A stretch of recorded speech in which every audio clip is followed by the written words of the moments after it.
Howdy, and welcome back to the Texas Bucket List. Over the years on TBL, we've had some incredible adventures, and this next stop ranks right up there.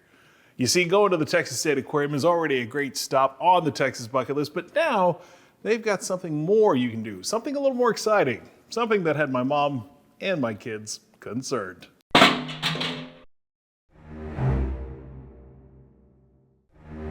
I've done a lot of things on the Texas Bucket List over the years, but nothing can prepare you to be face to face with a shark. Before I was forced to swim with the fishes, I had to know how this came to be.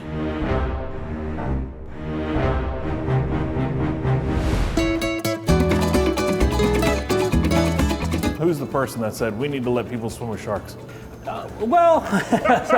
Jesse Gilbert is the president and CEO of the Texas State Aquarium. Since 2003, Jesse has been a part of this place, and that includes the introduction of their Swim with the Sharks experience. Probably the most successful programs we've launched. Now, the Texas State Aquarium didn't build its reputation on this out-of-the-ordinary experience, but rather the years of fun and educational programs that they've had since the aquarium opened in 1990. Back then, the entire exhibit was dedicated to the Gulf of Mexico. But today, there's a boatload more, thanks to the recent Caribbean Ocean edition. We doubled the size of the aquarium in 2017 when it opened. And from there, we went to the Wildlife Rescue Center. So that pattern has just continued to go. Seeing these sizable exhibits is quite exhilarating.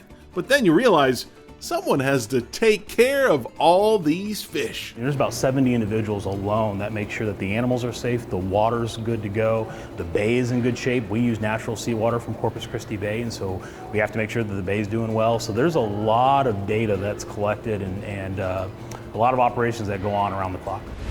My whole life, I have wanted to work with marine animals, specifically sharks. Jordan Campbell took me on a behind-the-scenes tour, and that's when you get a real scope of how big this ocean operation is. It's like a small city. We have to generate our own power when we have hurricanes and freezes. We have to make our own water. We have our own hospital for the animals. We have our own commissaries and kitchens, and so it's really kind of a neat way to take people behind the scenes, and they can see all the different facets of what it takes to operate an organization like this. So this is going to be our Islands of Steel exhibit. Okay. This is our largest exhibit on our Gulf of Mexico side of the Texas State Aquarium. Okay. And as you can see, we've got what looks to be an oil platform, and that's exactly what it's made to mimic. So we've got some larger shark species. We have two nurse sharks. There's one right here below us and another one right there. Their names are Luna and Sol.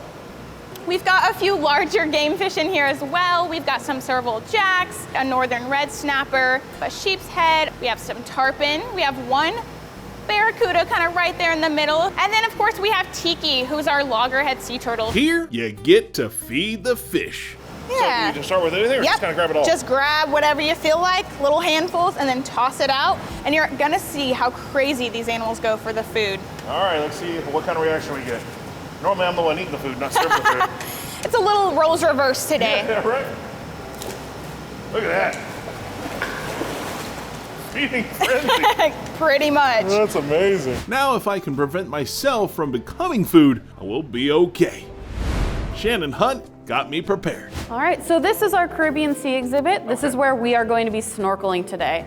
So There are sharks in there. yeah, there's sharks, eels, stingrays, all kinds of really cool marine life that we're gonna get a nice close look at. So people can actually get in this tank and snorkel with sharks, but I do see a huge cage at the end, so I'm assuming that's where we're gonna safely be located. Yes, we will be in that shark cage in just a few minutes, and when we're in there, we're gonna be able to see our animals up really, really closely. All of the animals, the sandbar sharks, our stingrays, even our eels aren't shy about swimming right past the cage for an awesome view. Do we provide snacks for the sharks, or is that frowned upon? That is frowned upon. Our sharks all have a nice balanced diet. It does not include any of our snorkelers or any nice tasty snacks that you might have brought along with you today. Why allow people to do this and get in with sharks and get up close and personal with them? So by getting up close and personal, we can remove the stigma around sharks and give people a better appreciation for the ocean. As the aquarium here, we are trying to get people to care about these animals and the quality of our ocean. And by seeing all the incredible stuff nice up and close, then you care a little bit more. Now, I'm assuming these sharks are used to warmer water, so what's the temperature? You'd think, however, this water is right around 72 degrees Fahrenheit, and that's the optimal temperature for all of the different species in this exhibit. Wow, very neat. Okay, well, I guess we'll go get wet. Sounds like a plan. Let's head on up and throw you on in there. Okay, yeah, sure. We're gonna get you in the water with some sharks today. Cassie Gunter got me ready for the dive. Fortunately, I love snorkeling, so passing the quick swimming test wasn't a problem. The 72-degree water, on the other hand, was a bit chilly. Just enjoy your time in there. Don't think about the cold either. The salinity of the water was surprisingly strong, keeping me more afloat than I'm used to. But keeping my legs up in the water was a good thing, especially when you see sharks swimming right in front of you. The sharks here are pretty friendly, so we get in there every day with them, so they're really used to human interaction. But we don't touch them unless we absolutely have to. So this is their home, so we make sure to respect that. Once you settle in, watching these huge animals glide gracefully in the water is exhilarating, while knowing there's a cage around you is comforting. A lot of people are pretty surprised. I know that sharks get a bad rep in media sometimes.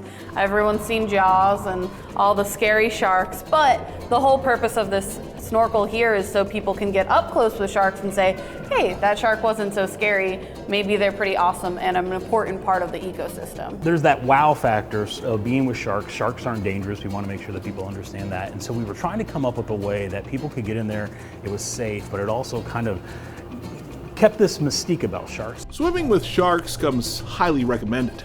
But if just visiting the aquarium is enough to float your boat, well, that's well worth a stop as well. The Texas State Aquarium has something special. The people here have something special. Everyone, as soon as you walk in the doors, they want to share what we know about the animals, about the environment, and it's really something you have to see and experience firsthand. That's what's so special about Texas is Texans love the outdoors and they love their wildlife. And so it makes us telling that story easier and impactful. We're just not saying it. Texans really understand it and go out there and do it.